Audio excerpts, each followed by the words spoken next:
सीतापुर नाम के गांव में वेद नाम का एक किसान रहता था। वह थोड़ी बहुत खेती करके अपना और अपने परिवार का पेट पालता था, मगर इस थोड़ी सी खेती में उसका गुजारा नहीं चलता था, जिस कारण वह अक्सर दुखी रहता था। जब कभी भी उसे कोई यह कहता कि वेद जी आप ज़्यादा ही दुखी रहते हो, तो वह यही उत्तर देता, भाग्य बड़ा बलवान है भाई, जो भगवान देता है इंसान वही ले पाता है। भाग्य को आज तक किसी ने नहीं बदला। एक दिन की बात है, वह खेतों में काम करते करते इतना थक गया कि वहीं पर एक वृक्ष की छाया के नीचे लेट गया। थोड़ी देर बाद जब उसकी आंखें खुली तो उसने अपने पास एक काला नाग जो फैन फैलाए बैठा था। किसान ने सोचा, इस नाग को आज तक मैंने अपने खेत में नहीं देखा और इसने मुझे कुछ करा भी नहीं जब मैं सोए हुए था। हो ना हो यह भगवान का भेजा हुआ नाग है, क्यों ना मैं इसकी पूजा करूं, हो सके तो इससे मेरी गरीबी दूर हो जाए। नाग देवता ने यदि मुझ पर कृपा कर दी तो मेरे सारे दुख दूर हो जाएंगे। यही सोचकर वह दूध का एक बड़ा कटोरा लेकर नाग देवता के सामने रखते हुए बोला, हे नाग देवता, मुझे माफ़ करना, मुझे यह नहीं पता था कि आप मेरे ही खेत में रहते हैं, इसलिए मैंने पहले तुम्हारी पूजा नहीं करी। मेरी इस पूजा को स्वीकार करो और मेरे संकट हरो। ऐसा बोलकर किसान उस दूध के कटोरे को वहीं रखकर घर वापस आ जाता है। सुबह उठकर जब किसान उसी नाग वाली जगह पर गया तो उस कटोरे का सारा दूध समाप्त हो चुका था और कटोरे में सोने का एक सिक्का पड़ा हुआ था। वह उस सोने के सिक्के को देखकर खुशी से उछल पड़ा और खुशी से नाचते हुए कहने लगा, नाग देवता ने मेरी फरियाद सुन ली, अब हम भी धनी हो जाएंगे और मेरे सारे संकट दूर हो जाएंगे।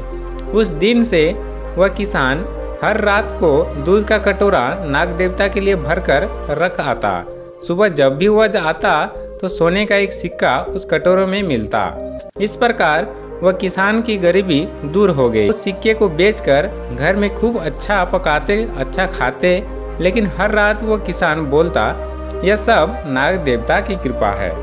एक बार किसान को किसी काम से 3-4 दिन के लिए गांव से बाहर जाना था। उसने अपने बड़े बेटे हरिराम को बुलाया और उसको समझाया कि हर रात को नाग देवता के लिए दूध का कटोरा भरकर रखना और सुबह कटोरे में से सोने का सिक्का लेकर आना।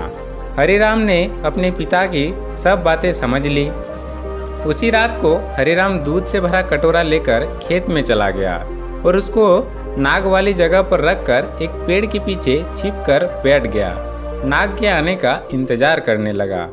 थोड़ी देर बाद नाग अपने बिल से बाहर आकर दूध पीने लगा।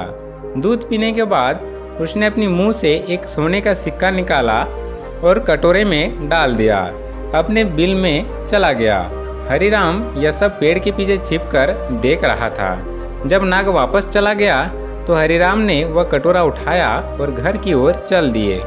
चलते चलते वह सोचने लगा कि इस नाग के पेट में कितने सारे सिक्के होंगे जो यह हमें हर दिन एक सिक्का दे देता है। लगता है बहुत बड़ा खजाना इसका पेट के अंदर भरा पड़ा है, क्यों ना मैं इसके पेट को फाड़कर सारे सिक्के और खजाना निकाल लूँ, तो हमें इसको रोज रोज दूध भी नहीं देना पड़ेगा। हरिराम ने सोचा कि कल जब नाग दूध पीने आएगा तो पीछे से उसको मारकर उसके पेट से सारे सिक्के और खजाना निकाल लूँगा। अगली रात को वह कटोरा रखकर पेड़ के पीछे एक मोटा डंडा लेकर नाग के आने का इंतजार करने लगा। थोड़ी देर बाद जब नाग दूध पीने लगा तभी हरिराम ने उस पर पीछे से डंडे से वार करने लगा। थोड़ी देर में वह नाग मर गया। हरिराम लालच में पूरी तरह से अंधा हो चुका था। उसने जब नाग का पेट काटा उसमें से एक भी सिक्का नहीं मिला। वाह रे भाग्य, वास्तव में तू ही बड़ा बलवान है। लालच में आकर हरिराम ने रोज आने वाले धन को भी खो दिया। इसलिए कहा गया है कि कभी भी लालच में नहीं आना चाहिए।